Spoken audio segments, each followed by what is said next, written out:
versus sem gravação, mas aí agora está gravando. No caso do transporte em massa, só para a gente relembrar, tem transporte passivo, transporte ativo e transporte em massa. Transporte passivo, a célula não gasta energia, que aí seria na forma de ATP, né? Por que ela não gasta? Porque é uma molécula pequena, como água, gases, sais, e vai a favor do gradiente de concentração. Então, onde tem muito para onde tem pouco.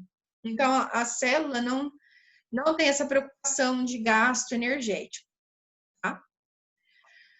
O transporte ativo, aí sim, a célula já precisa demandar uma certa energia, que é na forma de ATP, então ela gasta ATP.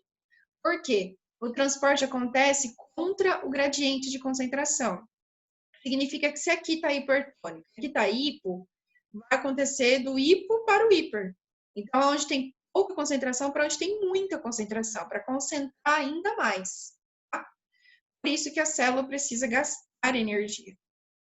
E o transporte em massa é quando não é uma molécula que vai entrar na célula, é uma partícula inteira, como, por exemplo, uma bactéria, um vírus, uma gotícula muito grande de óleo ou de carboidrato. Então, a gente chama de, quando acontece a entrada de uma partícula muito grande para dentro da célula, a entrada para dentro, é meio redundante, mas é melhor falar assim, a endocitose. Endo é dentro, citose, célula. Tá? E aí nós temos dois exemplos de endocitose. A fagocitose e a pinocitose. Também já disponibilizei essas aulas para vocês, está bem gravadinha. Foi até lá no compacto gravar. A fagocitose é o seguinte, a célula, o citoplasma da célula começa a se deformar, consequentemente membrana, né, citoesqueleto, então a membrana plasmática se deforma e ela vai em direção ao que ela quer pegar, ao que ela quer englobar. Então, o englobamento de uma partícula. Nós pegarmos como exemplo um macrófago, que é uma célula de defesa do nosso corpo. Ela faz fagocitose. O que o macrófago faz? Ele mira a bactéria, ali, ó, ali é um corpo estranho. Já sinalizaram para ele, já avisaram para ele que aquilo ali é um corpo estranho. É um corpo, uma partícula que não pertence ao corpo de origem dele, que ele tem que patrulhar e defender. Então, ele vai lá, se liga, tá? nessa bactéria. Então, por exemplo, o vírus agora, o Covid. Se liga lá no Covid e começa a envolvê-lo com pseudópodos. E coloca para dentro da célula, dentro do macrófago. O objetivo é destruir esse macrófago, é fazer, então, a lise celular, quebrar o macrófago, destruir o vírus ou a bactéria. O macrófago teria que ficar intacto.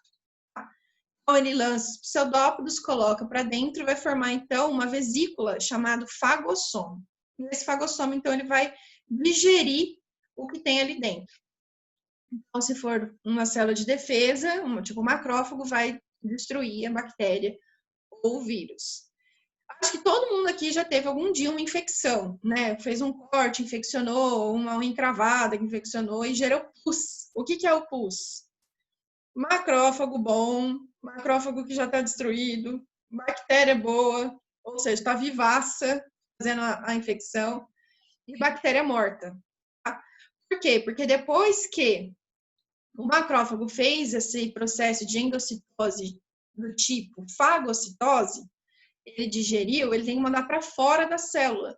Então, é um processo de exocitose, onde ele manda para fora o que não presta. Porque nesse processo, algumas coisas ele até pode absorver. Ele fala, isso aqui é interessante, isso aqui é importante, eu vou ficar com isso. Mas o resto, ele manda para fora. Tá? Aí, nós temos o segundo processo, que a apostila de vocês trouxe até com uma imagem bem legal. Tá? Eu vou usá-la. Então, aqui a gente tem a membrana plasmática. Tá? E aqui são partículas, não são moléculas, como a gente viu, água, sais, íons, gases, a glicose, que tem os facilitadores, né? Aqui, no caso, você vê que são partículas maiores, é uma gota de óleo, tem que estar dissolvido na água. E aí, ela vai começar a pesar aqui, ó, na membrana plasmática e formar, então, essa reentrância até desprender totalmente, formar um pinossomo. Esse processo é chamado pinocitose. Perceba que não tem, então, uma fagocitose, um processo ativo, onde a membrana plasmática é deformada para fora. Né? Aqui, na verdade, a partícula alimentar está entrando no citoplasma. Isso acontece com as nossas células intestinais. É dessa maneira que a gente absorve o alimento no intestino. Tá? É pelo processo de pinocitose, certo? Se a gente virar a página, nós vamos ter uma estrutura chamada glicocálice. Será que dá para ver? Não, tá bem ruim. É o glicocálice. Nós temos a membrana plasmática meio verdinha, né? O glicocálice parece essas arvorezinhas aqui em verdinho em cima dessas proteínas. Tá? O glicocálice é responsável pelo reconhecimento celular. Então, por exemplo, como que a célula de defesa sabe o que ela pode atacar e o que ela não pode atacar? Pela sinalização celular. Então, tem a sinalização, encaixe, bom, isso aqui faz parte da célula que eu defendo. Esse tá assim, isso aqui não faz parte da célula que eu defendo, então eu vou atacar. Dessa maneira, tá? O glicocálice, então, reconhecimento de célula para célula, célula para tecido, tecido, órgão, e também a proteção contra agentes físicos e químicos, certo? Por exemplo, assim, no ácido clorídrico. O ácido clorídrico que está presente no nosso intestino, perdão, no nosso estômago, é muito ácido, ele poderia corroer a parede interna do estômago. Mas, como tem células que protegem, então isso não acontece. Além da produção de muco, e que é uma gelatina em volta, por dentro, né? Uma gelatina que protege, a gente tem também o glicocálice. Tá? Protege aí as células estomacais contra a ação do próprio ácido que ela produz. Tá?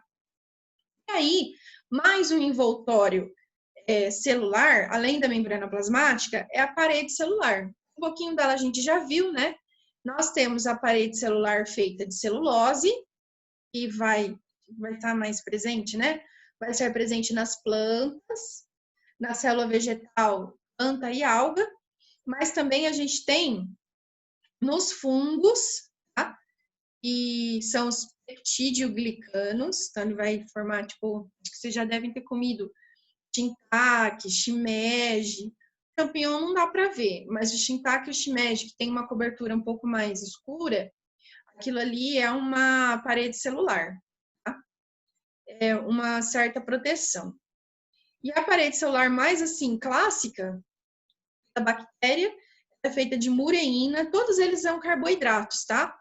A mureína, a celulose, o peptidoglicano é glicose com proteína, mas todos eles têm essa característica de carboidrato. O glicocálice também, tá?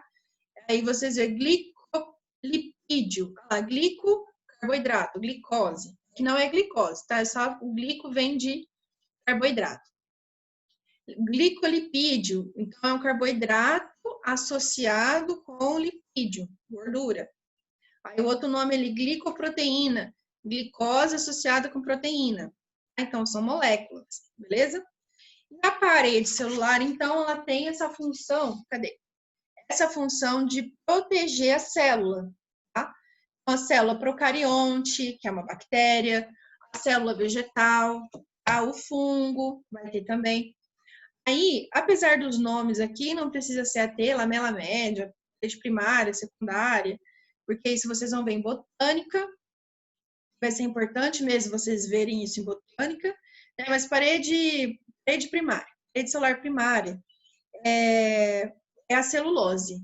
Então, quando você vê uma mudinha de planta, é bem verdinha, assim, o talinho dela é bem verdinho, é uma parede celular primária. Aí, ela começa a crescer, criar um corpo, então crescimento, tá, que a gente está falando, crescimento horizontal e crescimento vertical, aí já vai ser a parede celular secundária, tá? Não vai ser mais celulose, mas vai ser lignina, que é para ficar dura, e vai formar e também o suber, né? A suberina, que vai formar o caule. Aí você vai lá e fica arrancando. Eu ficava assim, ficava arrancando o aquela partezinha lá, é o suber, a suberina e a lignina. Impregna a parede celular com essa substância para ela ficar bem mais dura e a árvore resistir. É por isso que a árvore resiste às intempéries, né, ao clima, e ela consegue aí crescer em espessura e em comprimento, porque tem essa parede celular. Tá? Virando a página, depois vocês podem ver aqui sobre o Nobel da Química. Tá? Bem interessante esse Ciência Hoje, esse artigo, mas a gente vai para o Praticando da página 542. Tá? Se você está me acompanhando, vamos lá. Bastante, a gente tem que correr. Membranas biológicas são finas, celular, né? São finas películas que envolvem as células vivas. Por que células vivas? Porque quando a célula morre, não tem mais membrana plasmática. Delimitando as organelas em seu interior e promovendo sua interação com outras células. Com relação a essa membrana, é correto afirmar que qualquer transporte de substância por meio das membranas celulares nos seres vivos existe gasto de energia. Mentira. Tem transporte passivo. Lá está errado. Suas moléculas lipídicas são anfipáticas, ou seja, só gosta dela mesma, né? Pois possuem uma extremidade polar, insolúvel meio aquoso, mentira, solúvel porque é a parte do fósforo, tá? Tem uma extremidade polar solúvel em água, é o fósforo, e uma extremidade não polar, insolúvel em água, então aqui está invertido. A C, seu glicocálice, que a gente acabou de ver, tá? Estrutura que confere resistência física e química, incapacidade de reconhecer substâncias nocivas, é composto exclusivamente por lipídios. Não, carboidratos. Exclusivamente carboidratos.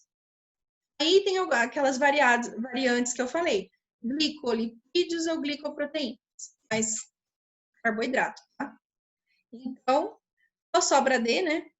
Possui impermeabilidade variável, algumas coisas deixam passar, outras não, o que significa que algumas substâncias não conseguem atravessar sua estrutura. Então, fica um D de dado, página 542, certo? Aí, na 2, as micrografias, então, o que é? Um corte histológico, aí você olha no microscópio. Infelizmente, vocês, o Gustavo, eu não lembro, mas a Isabela e o Miguel não eram meus alunos do ano passado, então vocês não foram na Unimar mexer nos microscópios do ano passado. Era para vocês irem esse ano. Porém, por causa da pandemia, esquece. Mas no ano que vem eu levo vocês para... Onde que eu era seu aluno, professora? Então, é que eu falei, eu não sabia se você era, acho que você era, né? Quem não era a Isabela e o Miguel. O ano passado não era. Magoou, hein, senhora? Não lembrou de mim no ano passado, hein? É verdade. É que Eu não deixava, hein, sei Gustavo? qual Não Gustavo. deixava. Eu não sei qual Gustavo que é. Gustavo que usava boné. Ah! Nossa! Eu não lembro da sua cara. Da sala era um Matheus. único. Qual que é o seu sobrenome? Gustavo Matheus Oliveira. Ah, Esse é o tá. nome da sala. Agora, melhorou, né? Melhorou. Só Gustavo Matheus estava difícil. Você foi. Então, você vai lembrar. Esse ano, vocês iam fazer um corte histológico. Eu ia levar Elódia, uma planta aquática, essas de aquário. E vocês iam fazer o corte, ia montar a lâmina e ia ver no microscópio. Porém, né? Isso você não fez, Gustavo, porque essa prática eu ia desenvolver só esse ano. Você só foi lá no Unimar ver as lâminas prontas. Esse ano vocês iam montar lâminas. Então, Os corpos. também. Aí, a micrografia pode ser considerada as expressões artísticas dos pesquisadores de biologia. A micrografia mostrada a seguir, produzida por meio de análise de microscópio de luz, destaca a presença de células de folha de uma planta aquática denominada elódia. Vocês iam ver isso aí. Nessas células podem ser observadas certas estruturas numeradas que não existem nas células animais. Olha só, no caso é que aqui é um desenho, né, de um corte histológico. Vocês iam conseguir fazer e iam ver a ciclose. É um processo que acontece dentro do citoplasma que ele fica em ciclo, fica fazendo esse movimento circular para levar a substância. É muito legal. Já não dá para ver nessa imagem, mas ao vivo você consegue visualizar. Aí nós temos a estrutura 1 e a estrutura 2. Como é uma célula vegetal, nós vamos ter, diferente da animal, a parede celular e o cloroplasto, responsável pela fotossíntese, né? Pela síntese de carboidratos. Então, nessa micrografia, a estrutura celular numerada por 1 é denominada parede celular. Tá?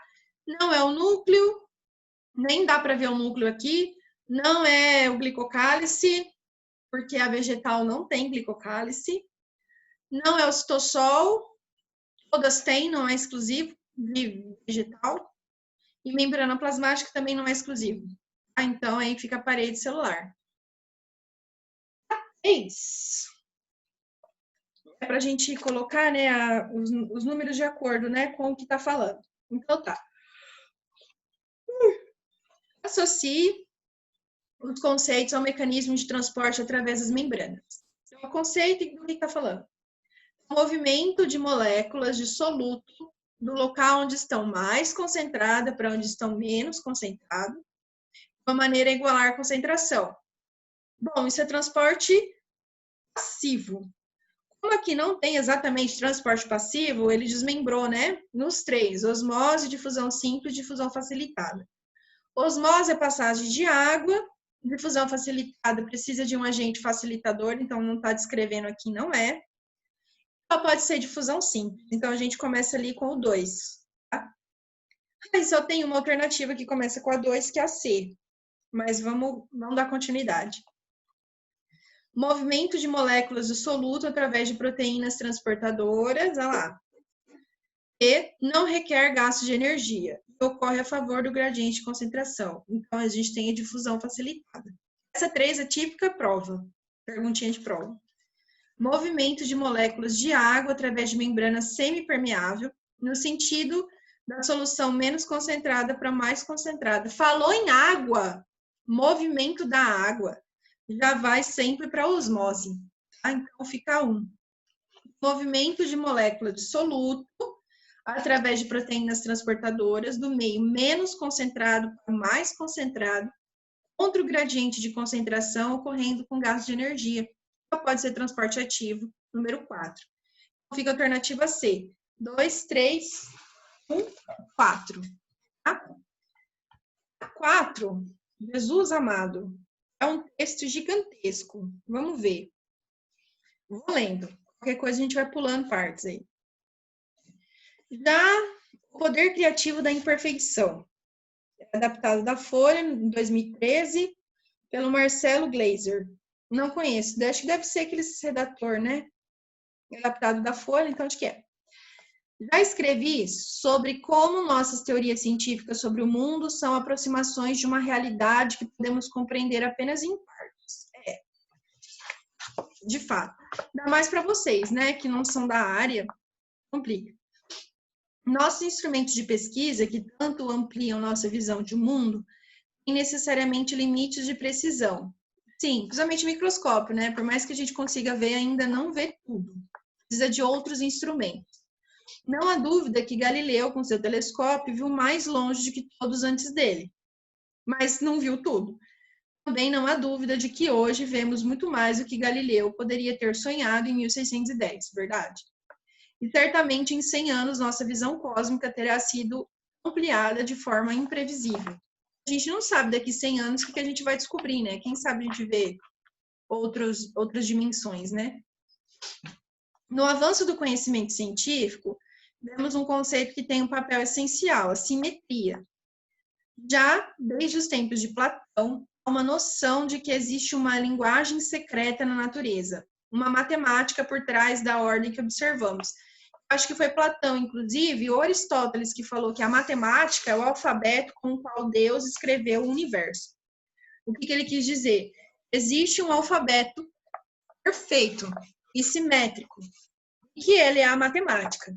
E ele é matematicamente compreendido, visto e estudado.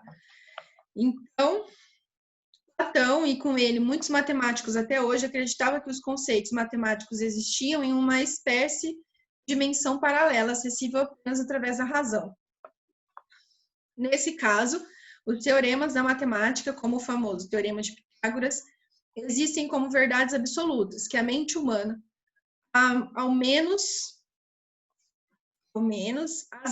das menos até as mais aptas, pode ocasionalmente descobrir. Para os platônicos, a matemática é uma descoberta, e não uma invenção humana. Ou seja, a matemática já existe, ela só foi descoberta, mas através dela que se fez algumas invenções. Mas ela não é inventada, ela foi descoberta. Interessante, né? Ao menos no que se diz respeito às forças que agem nas partículas fundamentais da matéria, a busca por uma teoria final da natureza é a encarnação moderna do sonho platônico de um código secreto da natureza. As teorias de unificação, como são chamadas, visam justamente isso. Formular todas as forças como manifestações de uma única, com sua simetria abrangendo as demais. Até mesmo acho que o que ele está querendo dizer aqui é a física, né? Unir a física gravitacional com a física quântica, porque é uma força muito grande e uma força muito pequena, a quântica e a gravitacional. E aí a física sempre quis unir as duas forças. Se eu não me engano, quem conseguiu fazer isso foi Stephen Hawking, ou pelo menos ele fez isso matematicamente, mas só depois da morte dele que conseguiram provar que ele descobriu matematicamente. É uma descoberta, né? Não é uma invenção matemática. Olha que interessante. Futuramente, é difícil não traçar uma linha entre entre as fés monoteístas e a busca por uma unidade da natureza das ciências. Esse sonho, porém, é impossível de ser realizado. Primeiro, nossa, meu Deus. Porque nossas teorias são sempre temporárias, passíveis de ajustes e previsões futuras. Não existe uma teoria que possamos dizer final. As nossas explicações mudam de acordo com o conhecimento acumulado de todas as coisas.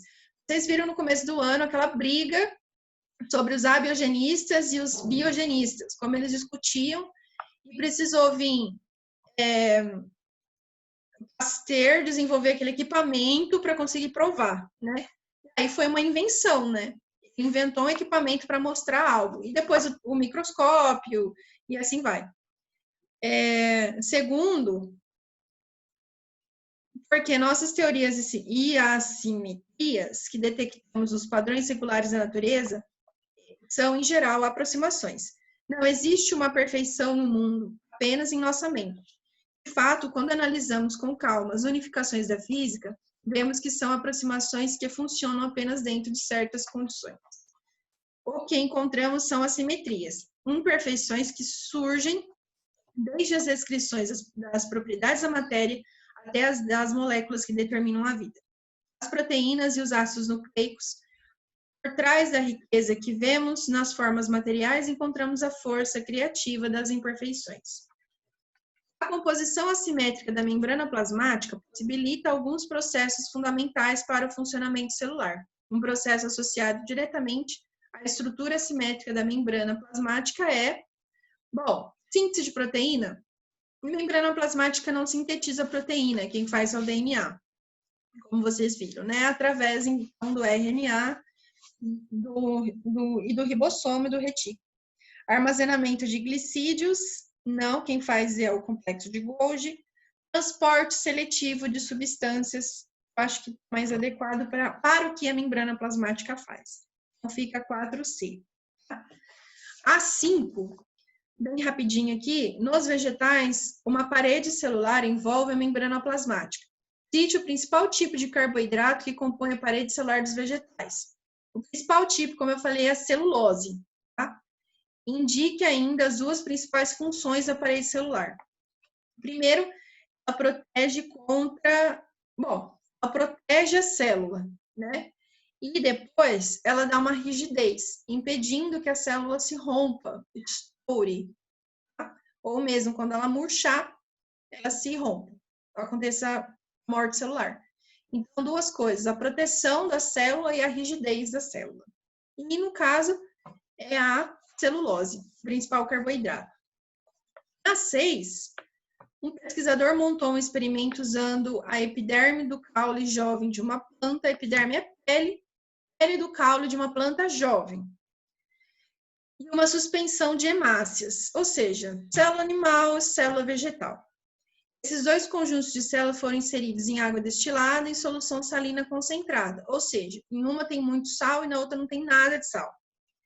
Ao observar no microscópio, o pesquisador verificou que a presença de água destilada, as hemácias rompiam a membrana plasmática. Claro, na água destilada, a água começou a entrar na hemácia e foi rompendo elas, né? Rompia a membrana plasmática e na presença da solução concentrada, as células murchavam. A água que estava dentro da hemácia saía, porque o meio de fora estava hipertônico, né? Uma água salina, uma solução salina, então uma água com sal. As células vegetais não sofriam o rompimento da água destilada, mas em solução salina concentrada, percebeu-se que o volume celular diminuía, justamente por causa da parede celular, né? A que tipo de transporte celular o experimento está relacionado? Transporte passivo do tipo osmose. É o que está acontecendo, entrando e saindo água. Depende de onde você está colocando aquelas células. Tá? Osmose. E a B. Em que situação ocorre esse tipo de transporte?